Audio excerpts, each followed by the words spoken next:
I know I'm not the only one who set this in their head. I love helping people, but what I can't stand is when blah, blah, blah. You fill in those blanks. You know exactly what I'm talking about. The ones who ask for help, but they drain your energy and your spirit. The ones who say that they want change, but they don't want to take the steps that it takes to move forward. Or even the ones that argue about the answer that they asked for. That's what I'm going to be talking about in today's episode. I'm going to say things that many helpers feel, but refuse to say out loud. We're getting real about helper burnout and mismatched energy. Sometimes it's best to say no. Hello, everyone. Welcome back to another episode of the Community Solutions Podcast, the only podcast that turns workplace challenges into real world solutions. It is so good to be with you all today. It is so good. I hope you've had an amazing week. Let's get into it. Why is it so hard to help some people?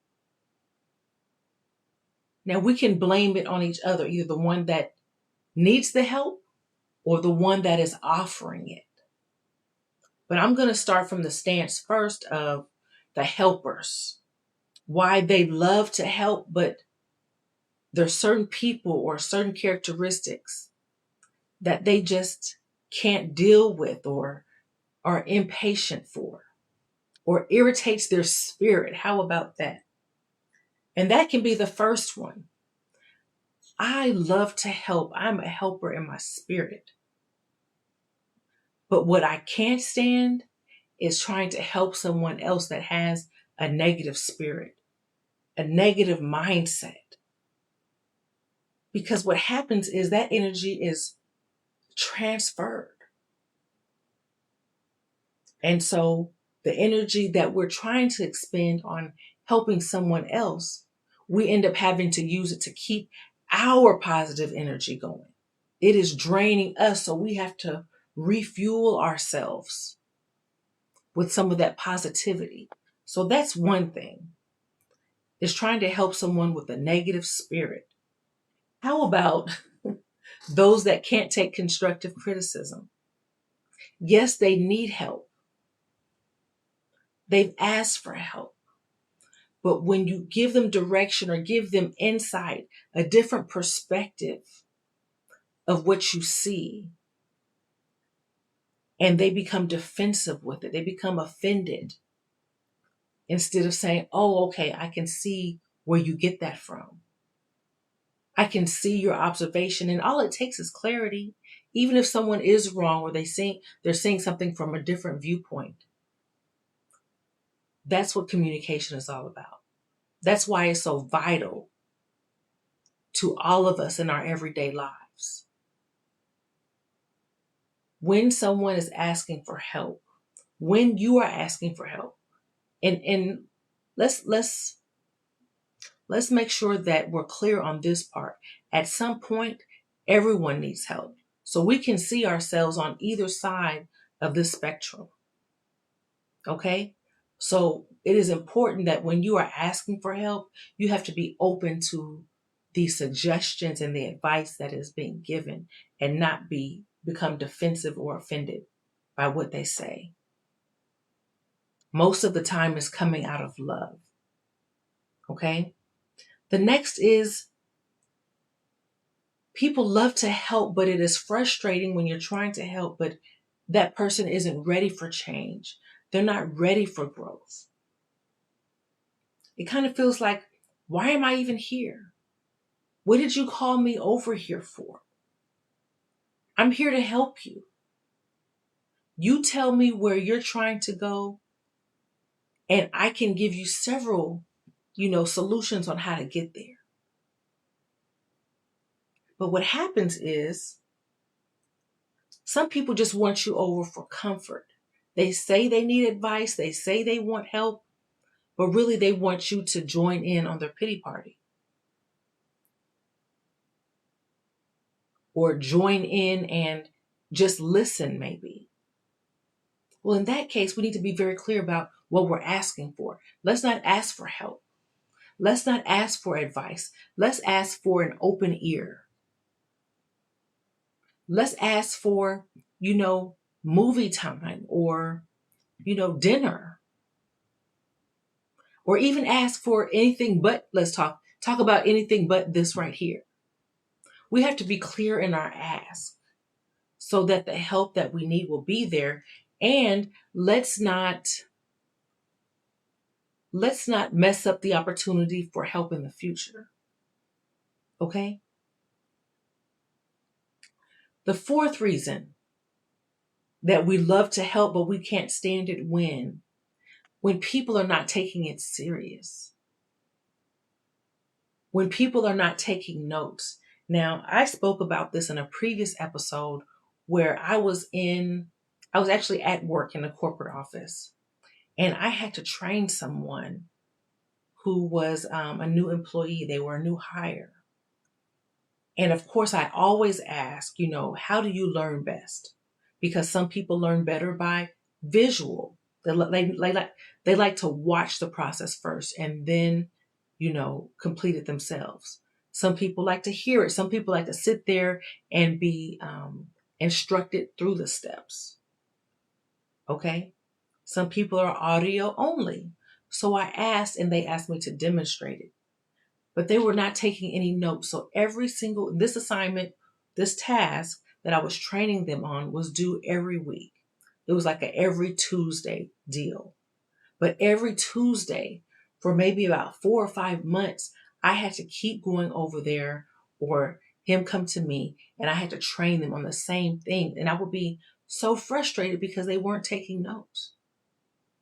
Do you really want to be here? Do you really want this job? At what point do you want to take ownership? At what point do you take ownership of this task or this responsibility? And so that becomes very frustrating for me because when I train, I make sure that it is to your benefit, to your good, to your liking. I am detail oriented. So I'm going to cover all the bases. I'm going to introduce you to all the one-offs. And when I say one-offs, I'm talking about the things that occur every so often that may pop up, but not guaranteed. And so I know you ask, well, why did you wait 4 or 5 months why was this going on for that long? And the answer is, after I kept going back and forth and saying, you should have this in your notes. Well, let me see your notes. He didn't have any notes. And his response was, when it came down to it, he said he doesn't take notes because he can't read his own writing. Oh my gosh, I almost fell on the floor. It's like all this time I have been, going over this. And of course, it's taking time away from my responsibilities. But had I known that earlier, and I had never heard that, so I was thrown off by that, from the jump. But had I known that, we could have recorded it, recorded the training, or he could have used the snipping tool or whatever. We could have made room for that. So yes, it's very frustrating when people don't take notes or don't take it seriously. You really don't want help then. On the other aspect of that, on the other side of that is trying to help someone that knows it all. If you know it all, why are we here? Why am I here? Why are you here? I was just helping someone not long ago, and I'm trying to explain the process, and I'm asking about amounts because I'm always dealing with numbers most of the time. I'm an accountant by education, by degree. And he's basically telling me that, the numbers are right because it's right here on the spreadsheet. And if you know numbers, you know that just because it's on the paper doesn't mean it's accurate. We need to, prove that out. It's hard to train someone. It's hard to help someone who thinks they know it all because now that energy is being spent debating. Just because you are familiar with something in one area doesn't mean those same steps apply to another area. And so we all have to take that in consideration. Let's be more understanding, okay? Another reason, I think we're on number 7 right now. Another reason why helpers love to help, but they can't stand when they're trying to help someone that thinks the task is beneath them.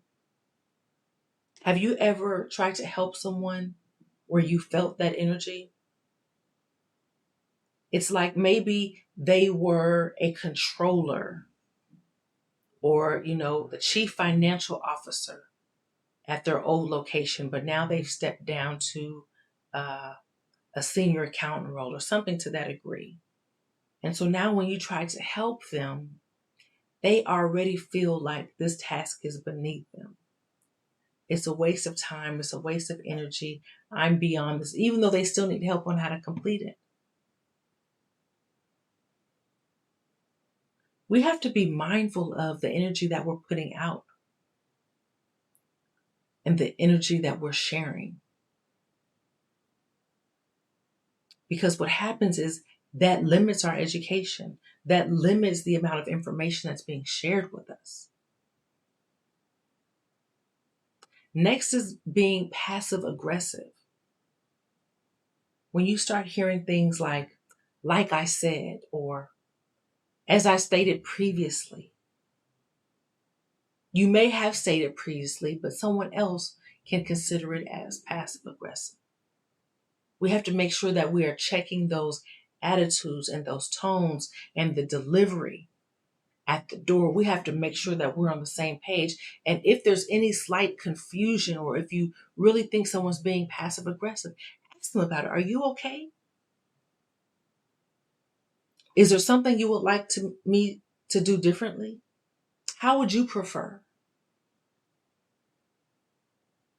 What do you mean by this? Like, we need to get some understanding. Because at some point, like I said earlier, we're all going to have to call on someone else to help us. We can be the helper one day, and we can be the one in need the next.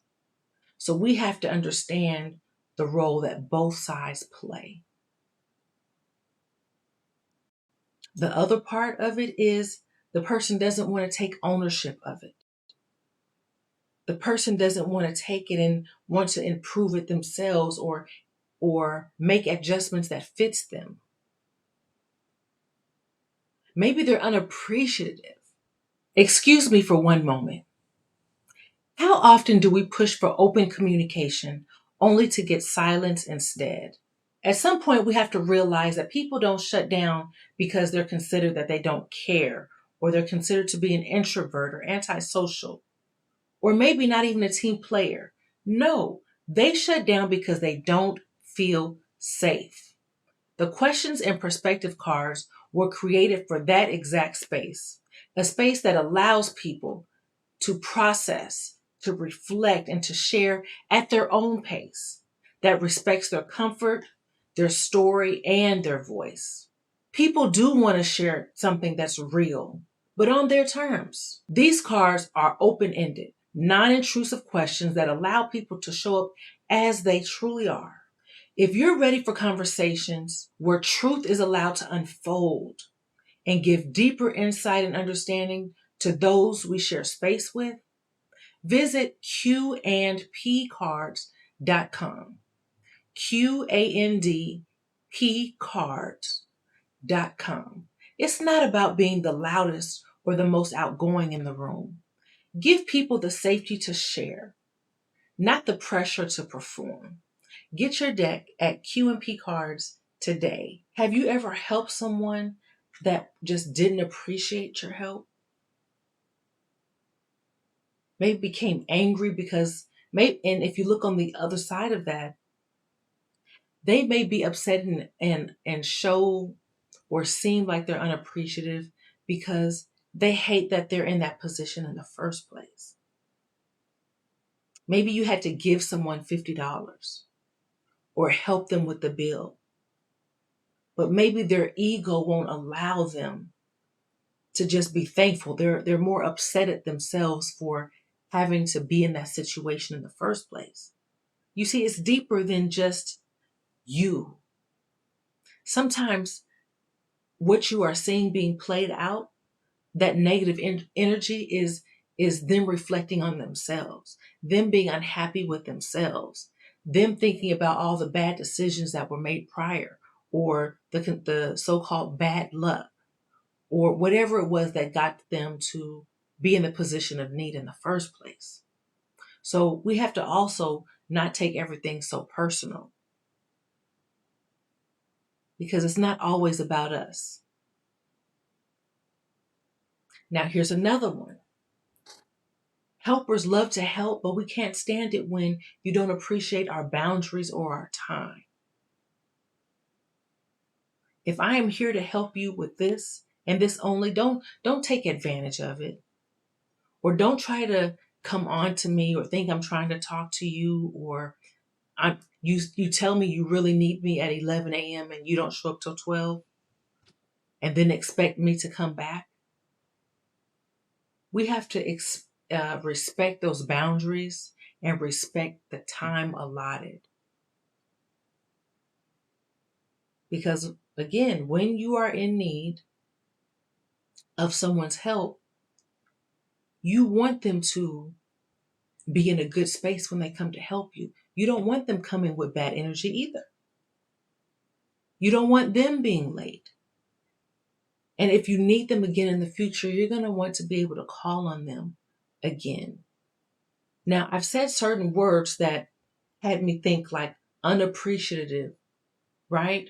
Or manipulative.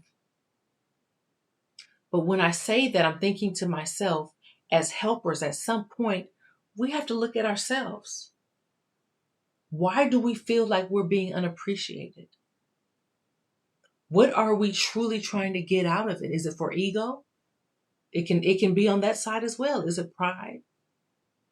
Are you doing something for the sake of truly helping someone, or to say that you did? Do you need someone to bow down and just to praise you and thank you? Then you're doing it from a totally different and erroneous frame of mind anyway. That's not the help that people need. So we have to think about, okay, what are we doing? Why are we doing? Why are we really doing it? Where is your heart? Where's your heart posture? Is it for them, or is it for your own personal gain? And that's something that I really had to think about as well, because I was thinking about joining a club, right? And this club helps children and it helps communities. And that's exactly who I want to help. I want to help children. I want to help communities, right? And that's why I do this podcast, is because I truly believe and feel that if we can work together in a small space, in an actual building, right? And we all come from different backgrounds and education statuses and family statuses and income ranges and, genders, ethnicities. If we can all come together for a common good and complete task and complete the mission inside of work, we can do the same thing outside of work. If we can resolve those challenges inside of work, we can do that outside. So I'm trying to spread that and let it permeate outside of those office walls. So it's getting into our communities. It's getting into our homes. It's going into the grocery store. It's on the freeway, not losing it when someone cuts us off, right? And so I'm thinking about joining this community, which I've decided I will. But at the same point, I'm thinking of it as, who am I doing this for? Am I doing this for myself, or am I doing this for the children and the communities? Because I don't want to join something for my own benefit, right? I want to do it for others. I also want it to be mutually beneficial. And I can sit here and say that, okay, at some point I want to create a nonprofit where I can help children and communities. But why should I have to go out and create that when there's already one that's doing that job? And so I can just go out and add my own value to that. And wherever I go, I want to add value. You should be bringing something into whatever room that you're walking into. You should be making it better in some way. And so when we go out to try to do things and to help people and help communities and improve environments, we really have to think about, okay, why are we doing this? Who is it going to benefit? Where's your heart at? Okay, and so that's just an example of that.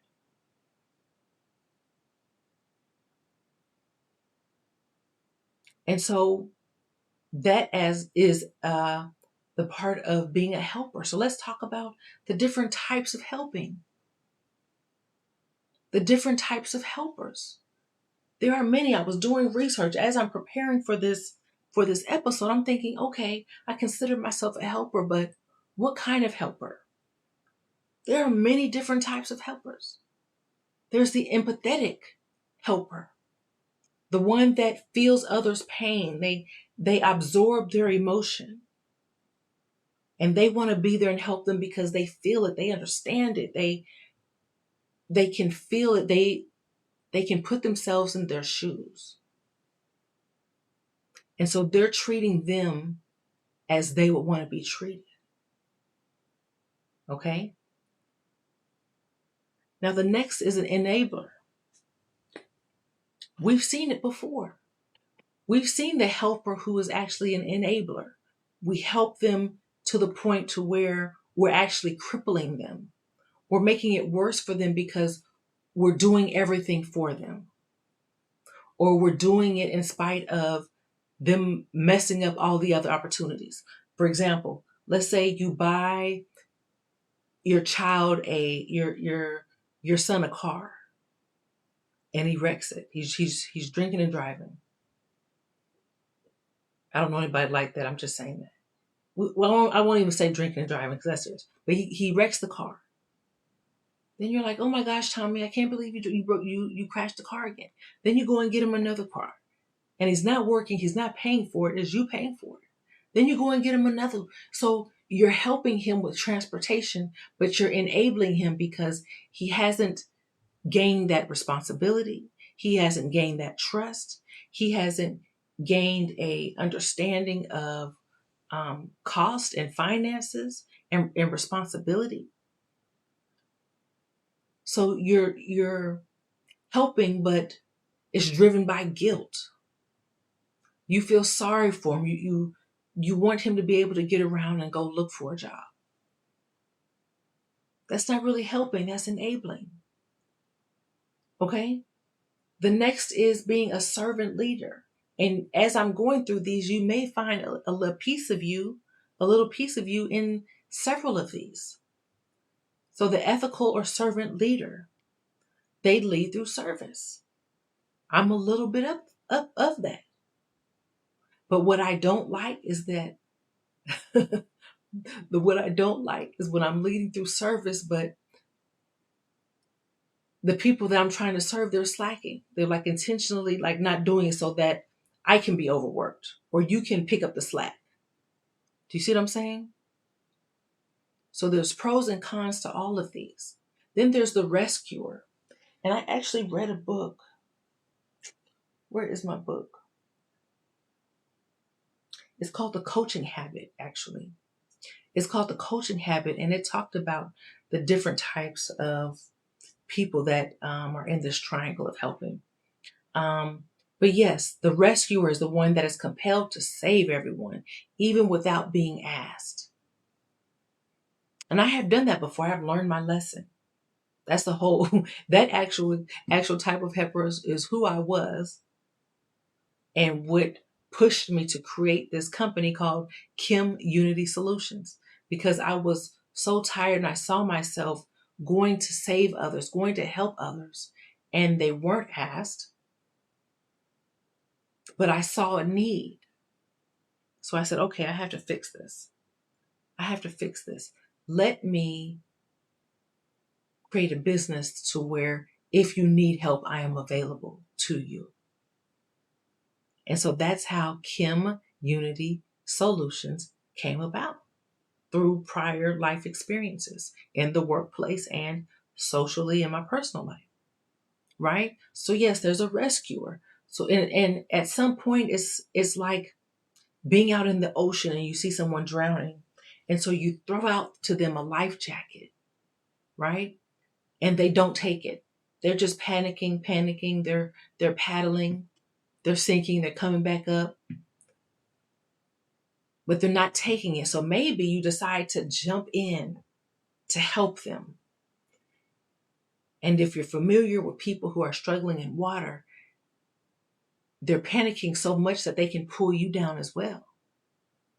And so that can happen outside of the water as well. You can help somebody so much, or try to, that it ends up tearing you down. So that's another type of helper. Another is the mentor. There's a lot of that in me. I help through teaching and through guiding and through wisdom. I help you with my words. I help you through instruction. And what is frustrating with that is trying to help someone in that capacity that actually wants you to do it for them. And that's something that I really can't stand, with honesty and no shame. It is very difficult for me to help someone who can do it themselves. They just don't want to. They don't want to. They just want it to be done for them. But how do they learn? You can teach a man to fish, right? How do you learn? And so that's one of my pet peeves, is trying to help someone who wants you to just do it for them and not learn from it. The other type of helper is a professional. They're the professional helper. They actually get paid for helping. And these could be like your nurses, your therapists. And so at some point they can say, that's above my pay grade, or I don't get paid enough for this. So it's basically career based. Okay. There's the practical problem solver, where they offer solutions and advice, but they can't stand it when people don't follow it, or that they resist it. And that is a piece of me as well, that I've pretty much overcome. But I see it like this: if you're coming to me for help or advice and I give it to you, you don't have to take it.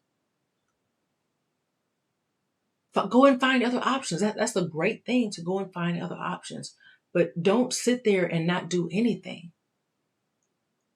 Don't sit there and just talk about it. Now, the last and best helper, one of them, is the intuitive helper.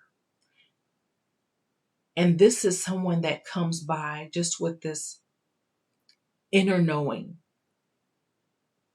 just something on the inside of them that says, "Ooh, this person needs help." This happened to me. I was in Dallas, and this lady was sitting outside of this building at a table, and she was just sitting there. And I was with my daughter and her friend, and we went into the store. She was sitting right next to the door of the shopping store. And so when I walked in, I just felt something. And so when I came out, she was still sitting there. And so I walked by and I said, no, I can't just sit here. I can't let her sit here. I said, you two go get in the car. I'll be right back. So they went in the car. I came back to the table. I said, excuse me. I said, are you okay? Do you need anything? She was like, oh my gosh, my car broke down, and, I don't know what to do. And so, and her phone was dead. No, so I gave her my phone and I gave her a few dollars. And she was just so thankful. But it was just something on the inside of me. I call it discernment. You can call it intuition. But something on the inside of me was like, she needs something. Let me see if I can help. And I even prayed for her. I prayed for her right there, and we kept in contact. I haven't spoken to her in a while, don't get me wrong, but we did keep in contact after that. So those are the different types of helpers. I want you to think about, which helper are you? What is your style? What are your frustrations? How are you mismatched? How are you right now trying to help someone and you're coming against something? What is it you're coming against? How are you mismatched? Share it with us. This is all about conversation. This is all about community. This is all about, preventing challenges, addressing them before they boil over, identifying areas that we all can improve upon and how that impacts the world. That's what this podcast is all about. That's what Kim Unity Solutions is all about. Solutions with souls in mind. We are human. So it's okay to say, no, we can't help. It's okay to understand that, okay, you are not my assignment. It's okay to say no to someone to say yes to yourself. At some point, we do have to save some yeses for ourselves. So for all those who are listening, I encourage you to don't stop helping. Just realize what kind of helper you are. And who is it that you are trying to support or help? Is there a mismatch? Is there a different way that you can approach the situation? It's time to self-reflect. I remember speaking on another episode, I think it was called When Helping Hurts. And you can look back into my prior episodes and check that one out as well. But this is more about the people. The other is about the situations. If it has stirred something in you, if it has touched you in some type of way, if you're a helper who's tired or frustrated, or someone who is trying to figure out the help they need or trying to get the help they need, I get it. And you are not alone. Subscribe to this channel. Share this episode with someone else who can relate to this. And until next time, I am Kim, the SME, speaker of my experiences. It's been a blessing being with you all this week, and I look forward to meeting with you again next week. You all be blessed. Bye-bye.